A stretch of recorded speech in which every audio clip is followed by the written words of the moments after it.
Perkembangan signifikan akhirnya terkuak dalam kasus pembunuhan tragis yang menimpa satu keluarga di Jalan Lorong PDAM, Kelurahan Duyu, Kecamatan Tatanga, Kota Palu, Sulawesi Tengah.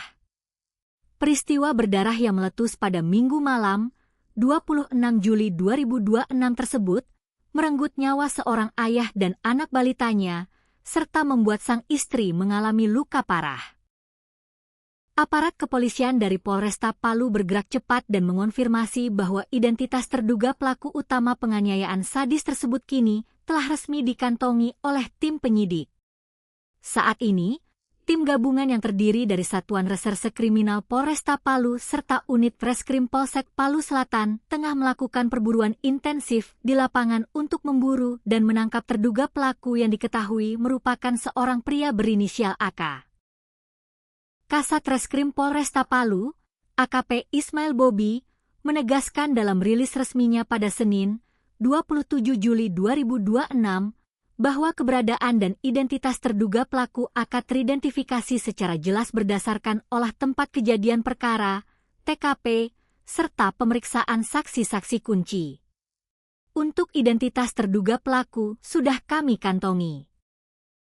Saat ini tim Jatanras yang dipimpin Ibda Rastra bersama unit Reskrim Polsek Palu Selatan yang dipimpin Ibda Rido masih bergerak di lapangan melakukan pengejaran, kata AKP Ismail Bobi saat ditemui di ruang kerjanya.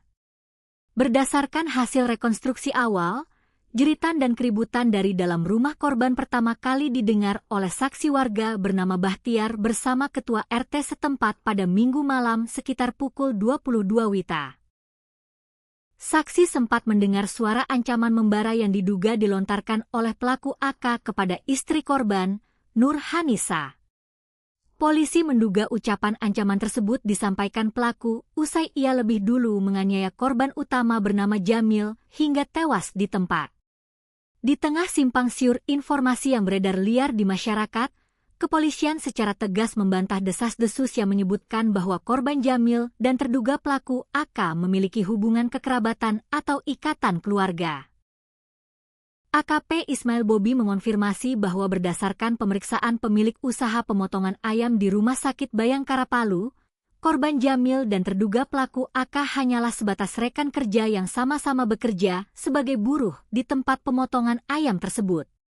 Untuk hubungan keluarga tidak ada.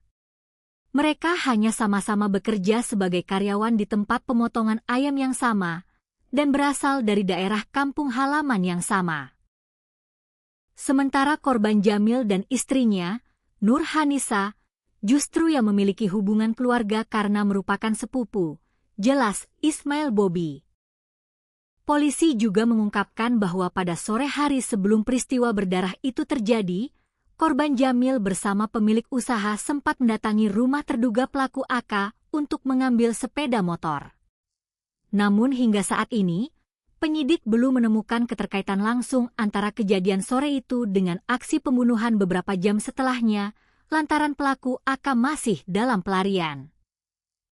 Mengenai kondisi para korban, polisi menyampaikan bahwa istri korban, Nur Hanisa, yang berhasil selamat dari maut, hingga saat ini masih menjalani perawatan medis intensif di Rumah Sakit Bayangkara Palu akibat luka-luka serius yang dideritanya. Foto terduga pelaku yang sempat beredar di media sosial juga telah dikonfirmasi langsung oleh Nur Hanisa sebagai pria berinisial AK yang menyerang keluarganya secara brutal. Sementara itu, terkait penyebab pasti tewasnya anak korban yang masih berusia 2 tahun, penyidik kepolisian menduga kematian balita tersebut tidak disebabkan oleh sabetan senjata tajam.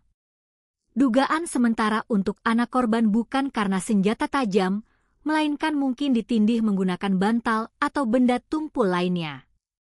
Namun itu masih dugaan awal dan kami masih menunggu hasil pemeriksaan forensik lebih lanjut untuk memastikannya, ungkap Ismail Bobi. Hingga saat ini, Polresta Palu terus memperketat pengepungan dan menutup jalur-jalur pelarian terduga pelaku AK di wilayah Sulawesi Tengah dan sekitarnya.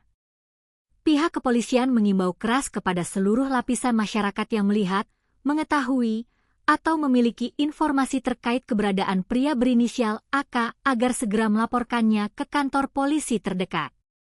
Tragedi keji yang merenggut nyawa Jamil dan anak balitanya merupakan kejahatan berat yang memicu simpati publik. Kita berharap tim gabungan Polresta Palu dapat segera membeku pelaku AK dalam waktu singkat agar motif di balik pembunuhan ini terkuak dan keadilan hukum dapat ditegakkan seadil-adilnya.